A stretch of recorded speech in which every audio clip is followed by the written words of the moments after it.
నమస్కారం. నేను మీ doctor చిన్నమై లంజిరెడ్డిని. Graduates సమస్యల పరిష్కారానికి మీ గొంతుకనే వస్తున్నాను. మీ మద్దతు నాకు అందించి నా అభ్యర్థిత్వాన్ని బలపరిచి మొదటి ప్రాధాన్యత ఓటు వేసి గెలిపించాలని ప్రార్థిస్తున్నాను. భారత్ మాతాకి జై.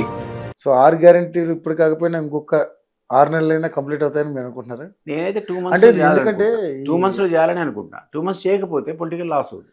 2 months లో చేసే పరిస్థితి కనపడతలేదు కదా సార్. ఫండ్స్ వస్తే చేస్తుంది. అవే నేను చెప్పిన నబార్డు, అగ్రికల్చర్ బ్యాంకు, ఇది అది అందరి నిధులు కనుక తక్కువ వడ్డీతో సమీకరించుకోగలిగితే కొంత వెసులుబాటు వస్తుంది. నేను ఎంతమంది అన్నా కదా, స్టార్ట్ చేసి మిగిలిన కంప్లీట్ చేయాల్సిన అవసరం కూడా లేదు.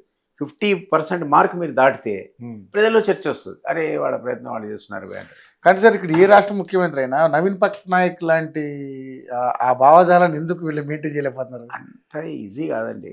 పాలిటిక్స్ అనేది డిఫికల్ట్ గేమ్. ఒకప్పటి పాలిటిక్స్ ఇప్పుడు ఆయనకి ఎందుకు సాధ్యం, వీళ్ళకి ఎందుకు సాధ్యం కావట్లేదు? అది ఒక టైప్. ఆయన ఇప్పుడు జ్యోతి బస్సు ఉన్నాడు. నేను కాంగ్రెస్ పార్టీ ఉంటున్నా. ఒకప్పుడు మాకు కూడా సహచరులే కదా. UPA 1లో అయితే వాడు సహచరులే కదా. మరి జ్యోతి బస్సు లాంటి టాల్ పర్సనాలిటీ, అట్లా నీతిమంతులు ఈ దేశంలో అన్ని పార్టీలు ఉన్నారు కదా. మన్మోహన్ సింగ్ లేడా? మన్మోహన్ సింగ్ మాకు ప్రధానమంత్రి 2 terms ఉన్నాడు. ఏది మీరు చనిపోయాడు మొన్న. గ్రేట్ పర్సన్, ఆర్థికవేత్త, గొప్ప ఆర్థికవేత్త. మరి సరళీకృత ఆర్థిక విధానాన్ని PV నరసింహతో కలిసి ముందుకు తీసుకుపోయాడు. దేశం ఈ రోజు ఈ పరిస్థితిలో ఉండడానికి వాళ్లే కారణం. మరి అవినీతి పరుడు. ఆయన మీద కూడా 100 రకాల ట్రోల్స్. బొమ్మలాగా కేవలం ఒక డమ్మీ పీస్ అక్కడ పెట్టారు. సోనియా గాంధీ ఆడిస్తుంది. ఒక్కడైనా అవినీతి పరుడు లేడు. 100 రూపాయలు తీసుకోవడం లేదు. అట్లాంటి క్యారెక్టర్స్ అన్ని పార్టీల్లో ఉంటారు.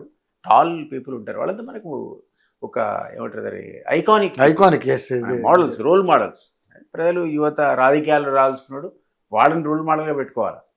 వాళ్ళని అవినీతి పరులు కాదు రోల్ మోడల్, వాళ్ళు రోల్ మోడల్. సమాజానికి ఏం చేస్తారు? ఎందుకంటే అల్టిమేట్గా ఈ సంపద పట్టుకొని ఎవడు పోడు. సంపద మనతో రాదు కదా. So people will remember you by your service. అట్లాంటి వాళ్ళు డెఫినెట్లీ అన్ని పార్టీల్లో ఉన్నారు, లేరని కాదు. కాకపోతే ఇప్పుడు డిజనరేట్ పాలిటిక్స్ ఈరోజు డిజనరేట్ అయిపోయినాయి. అది అన్ని పార్టీలు కూడా ఆలోచించుకోవాలి.